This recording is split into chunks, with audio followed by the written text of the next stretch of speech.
सबसे केंद्रीय स्थान अगर कोई है तो राम भरत संवाद। इसमें आप सब कुछ समझ सकते हैं। पूरी दुनिया, पूरा ब्रह्मांड, पूरी व्यवस्थाएं सब इसी में समाहित है। भरत राम का संवाद अगर रामचरितमानस में पढ़ना हो तो अयोध्या कांड, वाल्मीकि रामायण में पढ़ना हो वहां भी है।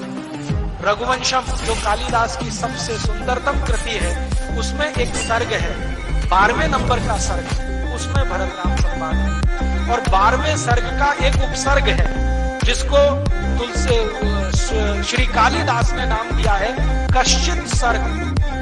अद्भुत है।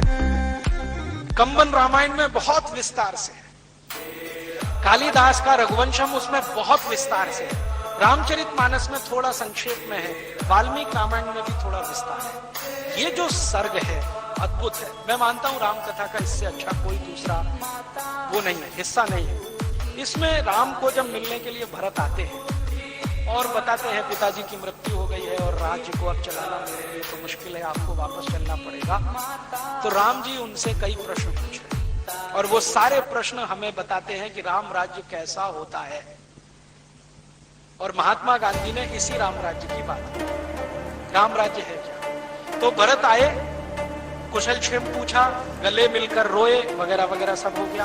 फिर शांति के साथ बैठे हैं भरत और राम जी का पहला प्रश्न तो ये कि भरत तुम जिस राज्य से आए हो, अयोध्या का राज्य, तुम कहते हो वो राम का राज्य है, माने मेरा राज्य है, अर्थात राम राज्य है। तो मैं तुमसे पूछता हूं कि इस राज्य को चलाने के लिए तुम्हारी जो नीति, नियम, कायदे, कानून है उनके बारे में कुछ प्रश्न करता हूं। तुम उनका उत्तर अगर हाँ में देते हो तो मैं मानूंगा कि वो राम राज्य है, और ना में दे रहे हो तो मैं नहीं मानता कि वो राम राज्य है। तो भरत कह रहे हैं आप प्रश्न पूछिए, जितनी मेरी हैसियत है क्षमता है मैं दूंगा।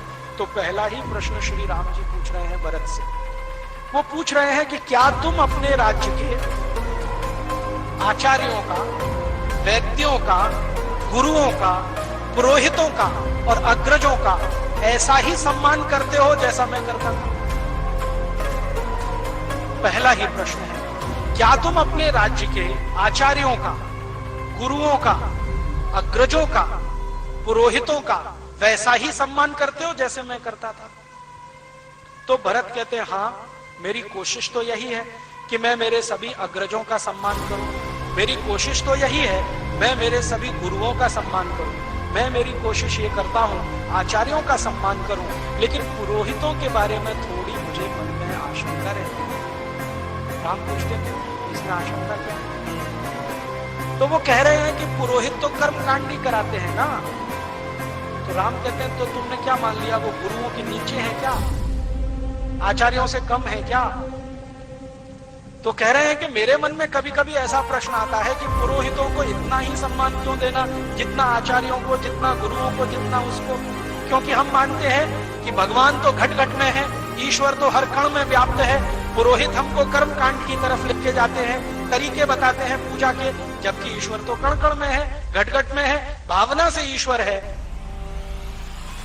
पुरोहिताई में क्या है। अब राम जी का उत्तर सुनो। वो कहते हैं देखो भरत, ये पुरोहित तुम्हारे राज्य की अर्थव्यवस्था की रीढ़ की हड्डी है। जरा समझो इस बात, रीढ़ की हड्डी है, माने पूरी अर्थव्यवस्था इन पुरोहितों के दम से चलती है। भरत कहते समझ में नहीं आ रहा।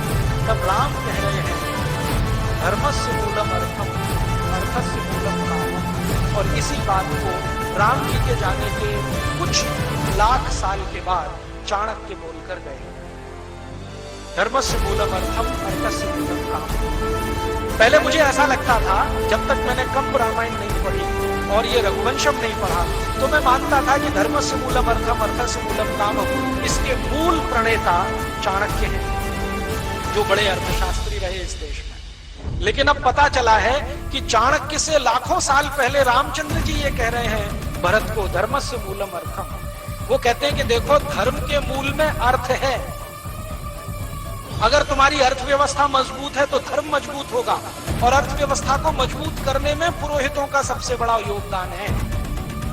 तो फिर भी भरत को समझ में नहीं आ रहा है। तो रामचंद्र जी और उदाहरण देके कहते हैं कि देखो पुरोहित क्या करता है। पुरोहित पूजा करवाता है, तो पूजा करवाता है, तो पूजा करवाता है, वो तो किसी कथा की, सत्यनारायण की, या जो भी करवाता है, लेकिन एक लिस्ट बनवाता है कि 10 घड़े ले आना, एकदम कोरे होने चाहिए, 20 मीटर कपड़ा ले आना, एकदम नया होना चाहिए, इतनी चूड़ियां ले आना, बिना पहनी हुई होनी चाहिए, 10 किलो घी ले आना, ये सामग्री ले आना, ये लकड़ियां ले आना, ये बांस मंगा लेना, ये ऐसा कर लेना, वैसा।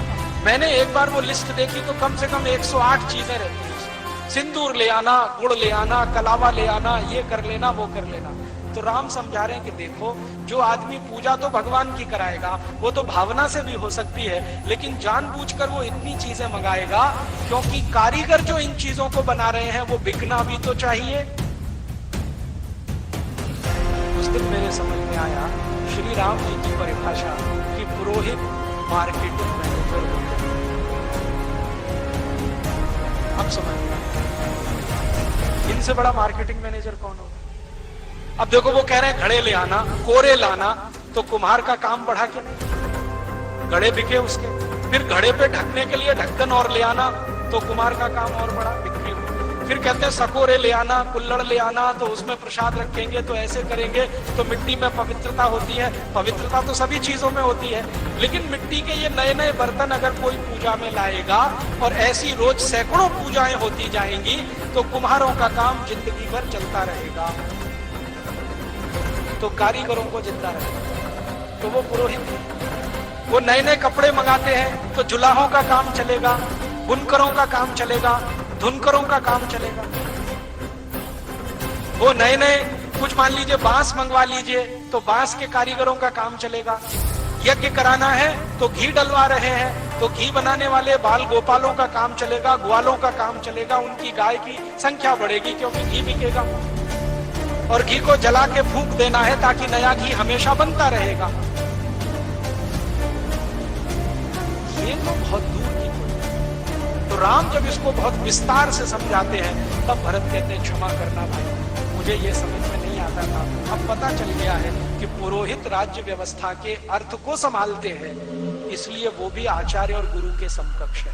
तो राम कहते हैं कि देखो, कभी कभी ऐसा हो जाए कि गुरुओं का सम्मान कुछ कम हो, आचार्यों का कम हो या किसी का, लेकिन पुरोहितों का कम नहीं होने देना, क्योंकि ये है तो राज्य की अर्थव्यवस्था है।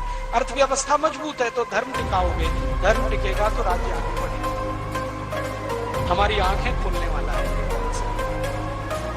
आज तक हमारे देश में पुरोहितों को गाली देने का काम हमारे आधुनिक पढ़े लिखे लोगों ने बहुत किया। ये पोंगापंथी है, ढपोर शंकी हैं, ऐसे शंख बजा देते हैं, वैसे घंटा बजा देते हैं। ये हमको इतना ही दिखाई देता है, इसके आगे का कुछ दिखाई नहीं देता कि वो कितनी बड़ी इकोनॉमी चला देते हैं। और राम आगे का प्रश्न पूछ रहे हैं कि जिन पुरोहितों का तुम सम्मान करो, ध्यान ये रखना कि वो पैसे के लिए कुछ ना करते। माने राइडर लगा दिया हो। एक पुरोहित ऐसे हैं जो पैसा लेके पूजा कराते हैं। राम कह रहे हैं अगर ऐसे पुरोहित हैं तो